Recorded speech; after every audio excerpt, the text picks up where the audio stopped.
वो कौन सी 3 अहम खुराक हैं जो कि कोलेस्ट्रॉल लेवल्स को कम करती हैं या कोलेस्ट्रॉल को नॉर्मल रखती हैं। याद रखें कि जो कोलेस्ट्रॉल है वो 2 किस्म की होती हैं। एक एलडीएल होती है जिसको हम बैड कोलेस्ट्रॉल कहते हैं, जो कि आगे चलकर जो है वो दिल के अमराज, हार्ट अटैक जैसे मसाइल की वजह बनती है। और एचडीएल कहते हैं जो कि गुड कोलेस्ट्रॉल होती है, जो हमारी बॉडी के लिए ज़रूरत होती है, हमारी बॉडी की नीड होती है। अब ऐसी कौन सी फूड्स हैं, मैं स्टार्ट करूंगी फ्रूट्स और वेजिटेबल्स, यानी कि जो फल और सब्जियां हैं उनके अंदर वैसे भी कोलेस्ट्रॉल कंटेंट नहीं होता, बहुत कम होता है। इसलिए जो है कोलेस्ट्रॉल के जितने भी मरीज हैं वो फल और सब्जियां तो आराम से ले सकते हैं, जिसके अंदर में एवोकेडो एक फ्रूट है वो आपने लाजमी शामिल करना है। तो एवोकेडो फ्रूट है वो मोनो अनसेचुरेटेड फैट्स उसके अंदर होती हैं और जो कि एचडीएल को बढ़ाती हैं और बैड कोलेस्ट्रॉल एलडीएल को कम करती हैं। यहाँ पे मैं लाजमी बात करूंगी फिश की, कि जो मछली है उसके अंदर ओमेगा 3 फैटी एसिड्स होते हैं जो कि गुड कोलेस्ट्रॉल है और जो कि बॉडी के लिए नीडेड भी हैं और ये बैड कोलेस्ट्रॉल को कम करती है। फिश एक बहुत अच्छा जो है सोर्स है ओमेगा 3 फैटी एसिड्स का, जो कि गुड कोलेस्ट्रॉल कंसिडर की जाती है। उसके अलावा मैं यहाँ पे बात करूंगी नट्स की, जिसके अंदर बादाम और अखरोट का नाम मैं लाजमी लूंगी, क्योंकि इनके अंदर मोनो अनसेचुरेटेड फैट्स होती हैं जो कि एचडीएल को यानी कि गुड कोलेस्ट्रॉल को बढ़ाती हैं और बैड कोलेस्ट्रॉल एलडीएल को कम करती है।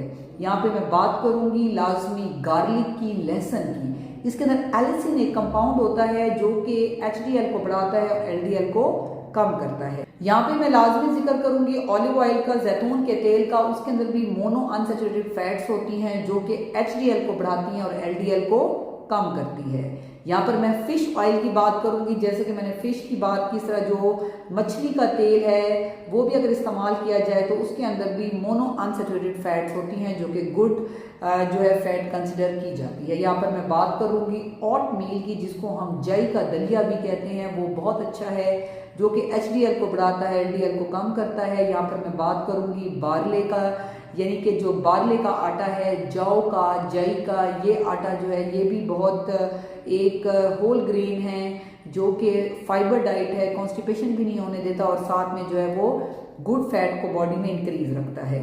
यहाँ पर मैं लाजमी जिक्र करूंगी जंक फूड्स का, कि जो जंक फूड है, जितनी भी अशिया तली हुई हैं, गैर ज़रूरी जो है मक्खन है, मलाई है, बड़े गोश्त का इस्तेमाल है, या जो बाजारी अशिया हैं जैसे कि जो फ्रीज आइटम होते हैं, नगेट्स हैं, पॉप्स हैं, बच्चे शौक से खा रहे होते हैं, इवन के एडल्ट्स खा रहे, बर्गर हैं, पिज़्ज़ा हैं जो कि एडल्ट्स भी खाते हैं, बच्चे भी खाते हैं, पिज़्ज़ाज हैं। तो ये चीज़ें जो हैं वो डेंजरस हैं, इनके अंदर बैड कोलेस्ट्रॉल है जो कि एलडीएल को बॉडी में बढ़ाती है और जो नॉर्मल हमारी अच्छी कोलेस्ट्रॉल है, गुड कोलेस्ट्रॉल है एचडीएल, उसको हमारी बॉडी में कम करती है।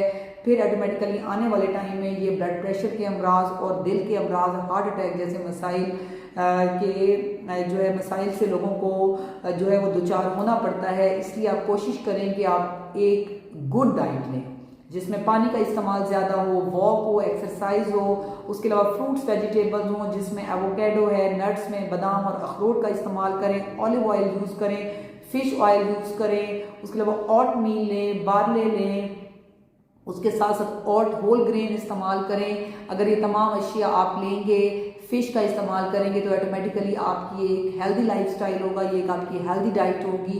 तो ऑटोमेटिकली आप दिल के अमराज, ब्लड प्रेशर जैसे अमराज और हाई कोलेस्ट्रॉल जैसे अमराज से आप बच सकते हैं।